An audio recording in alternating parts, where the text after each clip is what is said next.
Ei, irmãos e irmãs, a paz do Senhor. Vamos começar mais uma série de estudos hoje, né? Continuando o livro de Lucas, o Evangelho segundo Lucas, nós vamos estudar hoje o capítulo 4.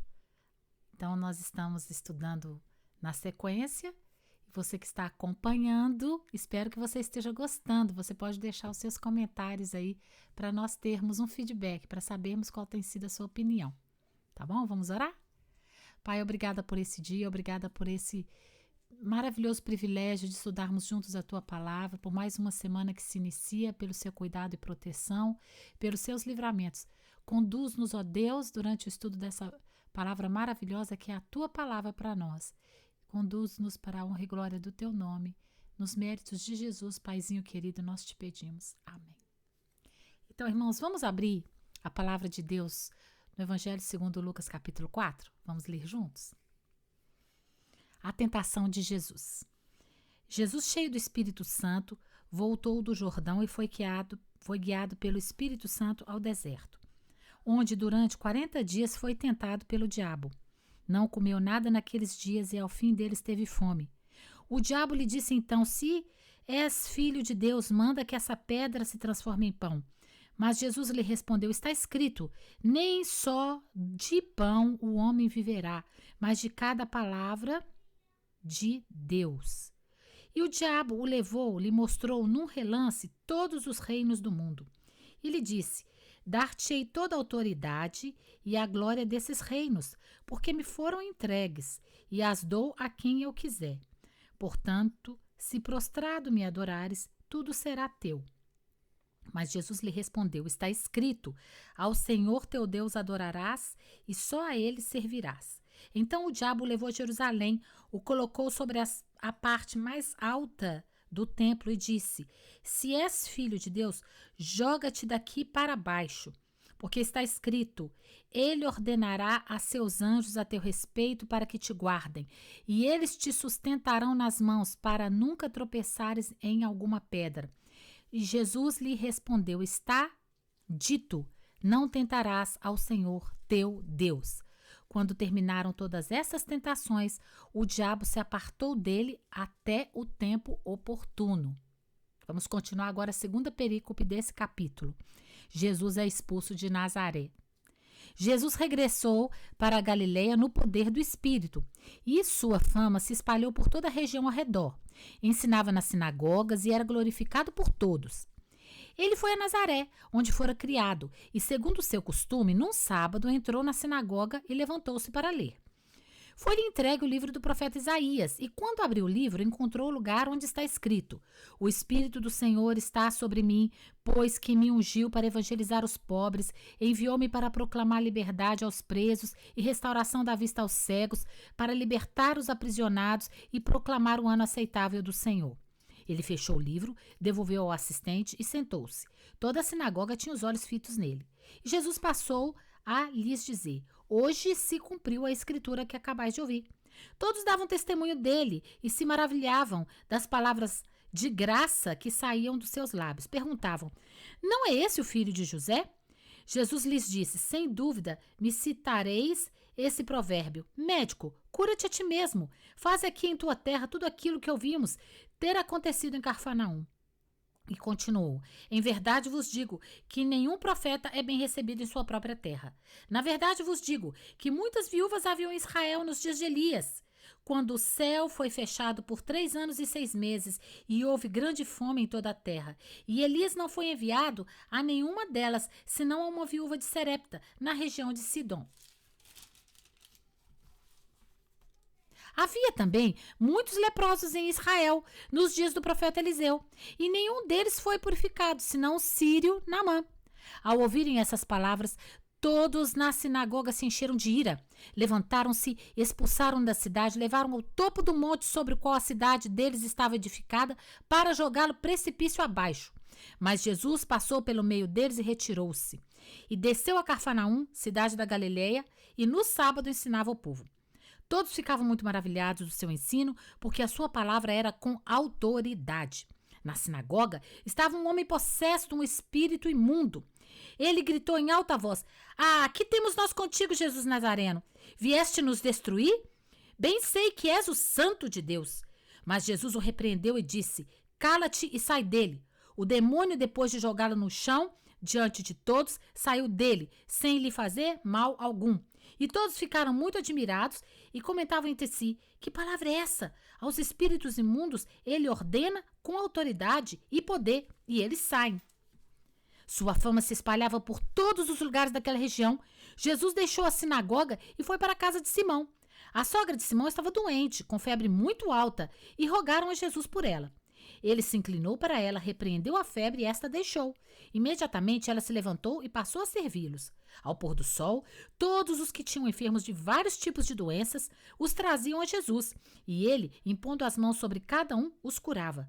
Também de muitos saíam demônios gritando e dizendo: Tu és o Filho de Deus. Mas ele os repreendia para que não falassem, pois sabiam ser ele o Cristo. Ao amanhecer, ele saiu e foi para um lugar deserto. As multidões o procuravam e foram até junto dele, insistindo para que não as deixasse. Mas ele lhes disse: É necessário que eu proclame o evangelho do reino nas outras cidades também, pois para isso é que fui enviado. E pregava nas sinagogas da Judeia. Palavra do Senhor, Evangelho segundo Lucas, nós lemos todo o capítulo 4, composto de 3 perícopes, né? A primeira delas é a tentação de Jesus, começando do versículo 1 até o versículo 13.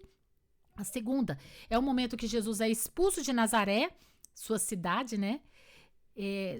Começando no versículo 14, indo até o 32. A terceira perícope é a cura de um endemoniado, que começa no versículo 33 até o 36. E a quarta, na verdade são 4 perícopes, não 3. É a cura da sogra de Pedro, começando no versículo 37, indo até o 44. Pois bem, meus irmãos, a palavra de Deus é o verdadeiro alimento para nós, não é verdade?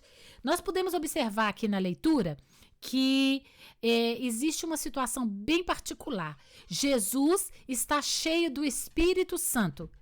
E é o próprio Espírito Santo que o leva Jesus até o deserto, com um propósito específico. O versículo 1 já diz o propósito: para ser tentado pelo diabo.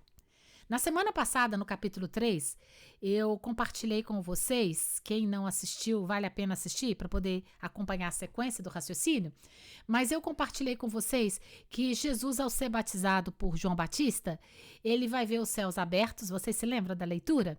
E o Espírito Santo vem sobre ele em forma corpórea de uma pomba, e ele ouve a voz de Deus Pai dizendo: Tu és meu filho amado em quem me comprazo. Não é verdade?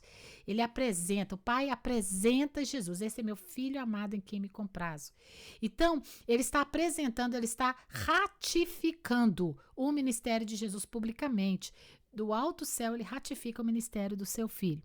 Pois bem, ele declara a identidade de Jesus: Tu és meu filho. Aqui, o Espírito Santo, aquele que pousou sobre Jesus, vai conduzir Jesus ao deserto para ser tentado pelo diabo. E o que o diabo vai fazer? O diabo vai tentar Jesus na sua identidade. Por 3 vezes ele desafia Jesus a provar que ele é o Filho de Deus. E ele vai desafiar Jesus usando o texto, que é o texto que Jesus conhece, que é o Antigo Testamento, as Sagradas Escrituras. Trechos desse texto, né? Ele vai usar esse material, ele vai provocar Jesus. Ele vai tentar Jesus. O evangelista Lucas nos diz que durante 40 dias o diabo tenta Jesus. E ele diz que Jesus está jejuando e que ao fim desses 40 dias Jesus está com fome. Então, você vê que o diabo tentou Jesus esse tempo todo, e num momento de fragilidade física, de esgotamento mesmo, que ele já está esgotado, cansado, nós percebemos aqui uma tentação muito explícita, né? Alguns vão dizer que Satanás literalmente levou Jesus, transportou Jesus até o pináculo do templo. Outros vão dizer que é possível que tenha sido uma visão, que Satanás tenha dado uma visão para Jesus do templo, e ele lá de cima, como se fosse uma ideia, né? Dado para ele uma imagem daquele lugar, mandando que ele se atirasse dali. Eu não vou entrar nos pormenores aqui, porque isso demanda muito tempo de pesquisa, teria que citar todos os autores, os vários estudos em cima dessa perícope, e não é o nosso propósito para fins desse estudo. Mas vale dizer que é muito belo e que vale a pena se você quiser pesquisar a profundidade desse conteúdo aqui. Mas vamos citar apenas assim na superfície, não vamos fazer um mergulho fundo, né? Uma exegese lá no fundo, não. Nós vamos só fazer uma citação assim, na superfície do conteúdo desse material tão rico. E nós percebemos aqui, irmãos, que o Senhor Jesus ele é provocado na sua identidade. A tentação é ali, nesse ambiente da identidade. Se você é, prova. Se você é, faz. Como se Jesus precisasse provar alguma coisa. De fato, não precisa, e não precisava, e nunca vai precisar, porque ele é o Deus de toda a terra. Mas o inimigo das nossas almas é tão sujo que ele tentou Jesus. E eu quero dizer para você, fique esperto, porque ele vai te tentar também. E às vezes ele vai usar as pessoas mais próximas, infelizmente. Vai usar as pessoas com as quais nós temos até intimidade. Fica esperto, fica ligado. Perceba os ardis de Satanás em nome de Jesus, eu te peço. Fique esperto. Ame as pessoas, mas odeie os demônios, porque eles não são nossos amigos, eles são nossos inimigos. Os inimigos da nossa alma nós repreendemos em nome de Jesus. As pessoas nós perdoamos, amamos, caminhamos a segunda milha com elas. Damos a outra face. Mas os demônios nós repreendemos em nome de Jesus.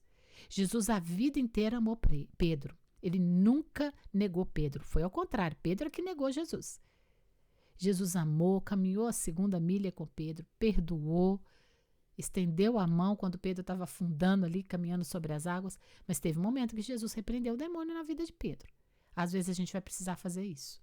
Viu, meus irmãos? Fiquem aí muito espertos quanto a isso. Amém? Irmãos, Jesus aqui venceu Satanás no deserto. O deserto era um ambiente que os judeus consideravam morada dos demônios. Existia todo aquele universo simbólico de ideal, né? A cidade era o lugar seguro, era o lugar bom de se viver. O deserto era o lugar perigoso, era o lugar das bestas feras, era o lugar das serpentes, era o lugar que moravam os animais selvagens, era o lugar perigoso porque é um lugar abandonado, inóspito, né? Então, Jesus vai até o deserto e no deserto ele vence Satanás. Ele vence as tentações do diabo. E depois disso ele vai para a cidade. Pelo mesmo espírito que o conduz ao deserto, o conduz à cidade. E ele começa então, o evangelista Lucas nos mostra um dia de Jesus, né? Nos mostra, assim, nos dá ideia de como era o dia a dia de Jesus, o quanto Jesus trabalhava. Né? Jesus vai para Nazaré, que era a cidade dele, ele vai para a sinagoga como era costume, ou seja, ele congregava, era costume dele. Ele entra naquela sinagoga que era costume dele estar ali. Eles dão para ele o privilégio de ler o livro. O texto separado para a leitura da semana era o profeta Isaías.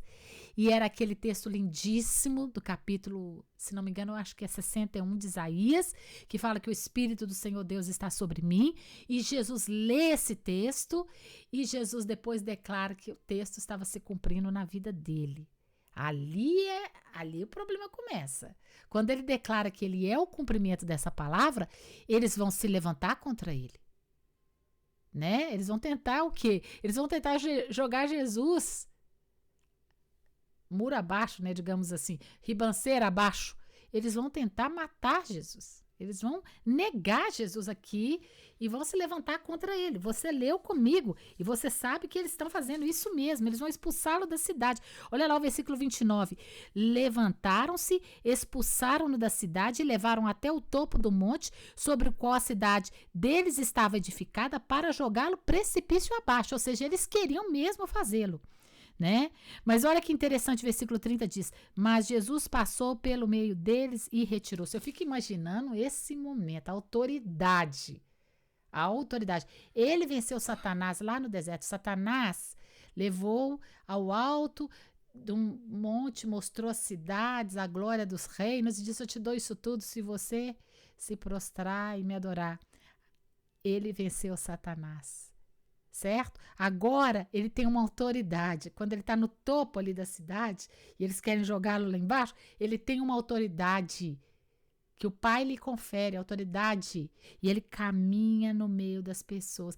Eu fico imaginando, eles né, apertam ali, levam ele até a beirada para jogá-lo no precipício abaixo. Ele simplesmente dá a volta e sai andando no meio deles. E ninguém consegue tocar nele. Interessante, né? Autoridade. Ninguém conseguiu jogar Jesus lá embaixo. Por quê? Ninguém tirou a vida dele. Foi ele que entregou a vida dele por mim, por você, por cada um de nós. Ele resolveu dar a vida dele por nós. Não é verdade? Ele é o sacrifício de Deus perfeito. De Deus o Pai, né? Porque Jesus também é Deus. Então, vamos lá. Jesus, então, sai dali. Eles ficam maravilhados. E o versículo 32 diz assim, né? Que eles estão maravilhados porque a sua palavra era com o quê? Autoridade. Ele tem autoridade. Não é verdade? Aí depois nós vemos a cura de um endemoniado. Quando ele repreende o espírito que oprime. Tão interessante isso, né, gente? O moço está dentro da igreja, está na sinagoga, está lá dentro do lugar de reunião sagrada, né? E do lugar de culto, e está cheio de demônio, está possesso. E Jesus repreende, né? E olha só, o que o demônio fala no versículo 34? Que nós temos contigo, Jesus Nazareno? Vieste nos destruir? Bem sei que és o Santo de Deus. O Senhor Jesus manda o demônio calar a boca, né? E sair dali. E sair do moço. Ele joga o moço no chão, né? Que a Bíblia fala que o demônio joga ele no chão, mas depois sai dele sem fazer mal algum ao moço. E todos vão ficar muito admirados, comentando.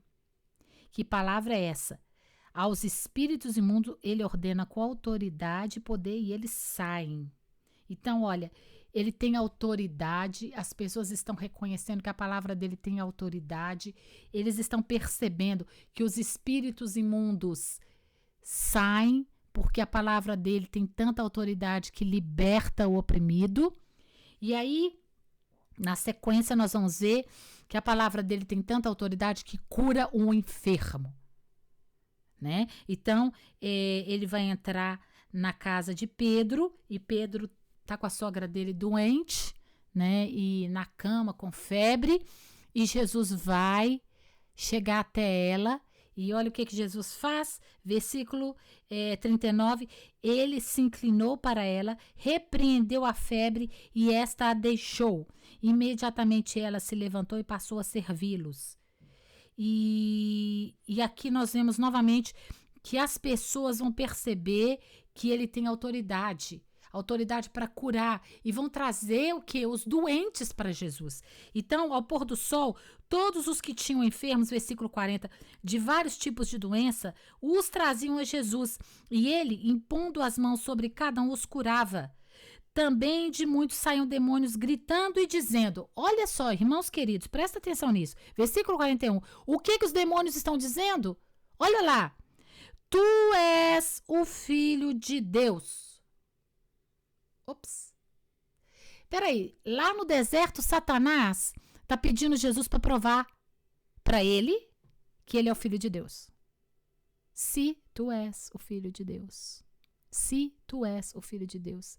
Se tu és o Filho de Deus. 3 vezes ele vai indagar a autoridade de Jesus quanto à sua identidade, quanto à sua filiação. Jesus não parou para dar satisfação ao diabo, ele simplesmente o repreendeu usando a palavra. E como diz as Escrituras, na primeira perícope que lemos, Satanás o deixa até um tempo oportuno, porque depois Satanás continua tentando-o, provocando-o durante toda a sua vida. Ele está expulsando demônios das pessoas e os demônios estão ali. Para de nos perturbar, você veio para cá para nos destruir, nós sabemos que tu és o Santo de Deus. O que Satanás está tentando fazer? Paralisar o ministério de Jesus na cidade. Ele não conseguiu vencer Jesus no deserto, agora ele está tentando vencer Jesus na cidade. Ele está tentando o quê? Que Jesus seja reconhecido como Messias antes do tempo oportuno, para que as pessoas, de alguma forma, paralisem o ministério dele, o prendam, certo? Ele está tentando, ele está provocando, mas ele não tem poder de vencer Jesus. Jesus é muito maior, está acima de tudo, de todos. E Jesus repreende Satanás. Jesus repreende Satanás e Satanás tem que se calar e sair. É assim que a gente vê. Jesus vai e repreende mesmo. Né? E nós vemos Jesus repreendendo o tempo todo. Jesus não dá conversa pro diabo, não. Ele simplesmente repreende. Cala-te e sai dele. E é assim que nós devemos fazer. Devemos imitar Jesus. Não devemos dar atenção e nem conversa para Satanás. Repreende e sai em nome de Jesus. Repreende. Manda sair em nome de Jesus e sai também daquela situação, daquele ambiente que está ali endemoniado e que está te provocando ira e que está te tirando do centro da vontade de Deus. Fica aí uma dica, né?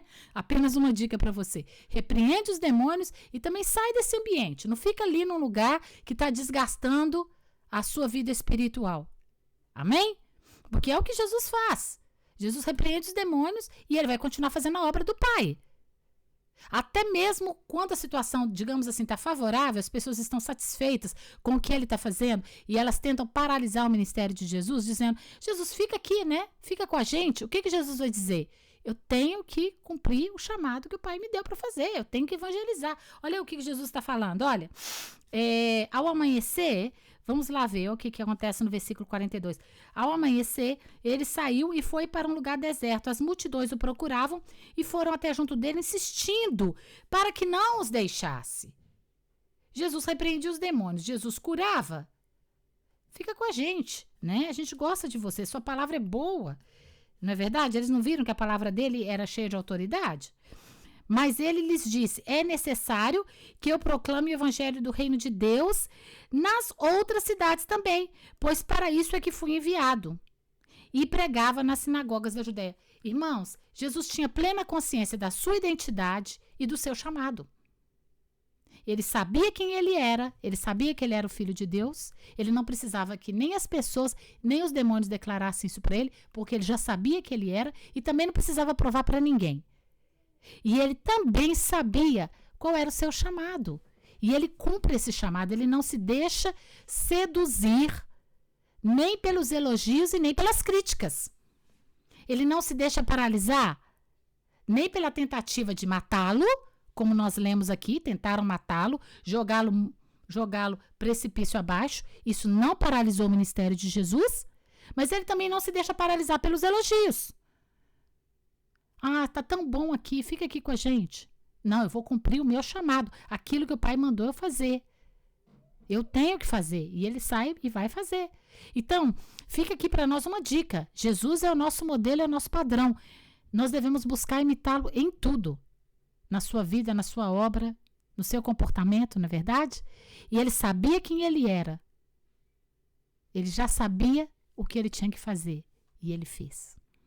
Lá na frente, já perto dele entregar a sua vida por mim e por você na cruz, tem uma oração lindíssima que ele faz. Está lá registrado no Evangelho segundo João. E ele vai declarar nessa oração ao Pai que ele cumpriu a obra, o ministério que o Pai tinha dado para ele. Que coisa boa poder cumprir aquilo que o Pai espera de cada um de nós. Não é verdade? Nós podemos e devemos seguir os passos de Jesus. Esse deve ser o nosso alvo de vida. Amém? Então fica aqui a dica a partir desse capítulo maravilhoso, riquíssimo que nós lemos hoje. Primeiro, vamos imitar Jesus. Vamos imitar Jesus. Jesus é o nosso modelo, o nosso padrão. Jesus foi tentado pelo diabo e ele venceu. Todo o poder e toda a autoridade é dele, mas ele também nos conferiu esse poder e autoridade, porque ele disse que daria a cada um de nós que somos seus discípulos, quando ele nos enviou, através do envio dos 12. Ele nos enviou, ele nos envia, na verdade, a cada um de nós. E ele nos dá poder e ele nos dá autoridade. Inclusive, meus irmãos queridos, para imitá-lo. Nós devemos fazer isso. Paulo diz que nós devemos buscar ser imitadores dele. Nós devemos imitar Jesus. Paulo diz, me imite igual eu estou imitando Jesus, né? Nós podemos imitar Jesus, devemos seguir os seus passos. Então, olha que interessante. Ele venceu Satanás, ele não deu conversa para o diabo, ele resistiu ao diabo. E a palavra de Deus diz que nós devemos resistir ao diabo e ele vai fugir de nós. Amém? Vamos ter esse coração nessa semana. Os dias são maus, mas maior é aquele que está em nós do que o que está no mundo. As tentações estão aí, elas são muitas, mas poderoso é o Senhor para te dar vitória. Poderoso é o Senhor para me dar vitória, para nos dar vitória. Basta cada dia o seu mal, o próprio Senhor Jesus disse. Ele também disse para nós, através do apóstolo Pedro, né? Para nós lançarmos sobre ele toda a nossa ansiedade. Pedro vai nos dizer, lá em 1 Pedro 5,7, lançando sobre ele toda a vossa ansiedade, porque ele tem cuidado de vós. Vamos lançar nos ombros de Jesus, lançar sobre ele toda a nossa ansiedade. Ele disse para nós aprendermos dele, para nós tomarmos sobre nós o jugo dele e aprendermos dele, porque ele é manso e ele é humilde de coração e nele nós vamos encontrar descanso para as nossas almas. Então eu quero te convidar nessa semana a aprender um pouco mais de Jesus. Olha para ele, tenta aprender com ele, porque ele é o nosso padrão. Ele é o nosso rei, ele é o nosso Senhor e Salvador. Ele é aquele que vive e vive e vive para sempre. Amém? Podemos seguir os seus passos, porque em seus passos nós encontramos o caminho certo. De fato, ele mesmo disse, eu sou o caminho. Eu sou a verdade, eu sou a vida. Jesus disse isso para nós e é verdade, ele é o caminho, a verdade e a vida. E ninguém vai chegar até o Pai a não ser através de Jesus. Então, que nós possamos segui-lo essa semana, bem pertinho, porque com ele estamos seguros. Amém? Que o Senhor te dê a melhor semana da sua vida, que você fique aí bem guardadinho, protegido, coberto com o precioso sangue de Jesus e livre de todo mal. Em nome de Jesus eu te abençoo com a paz de Deus, que excede a todo entendimento, que ela guarde a sua alma, a sua mente, para a honra e glória do nome de Jesus. Um beijo no seu coração e viva a melhor semana da sua vida.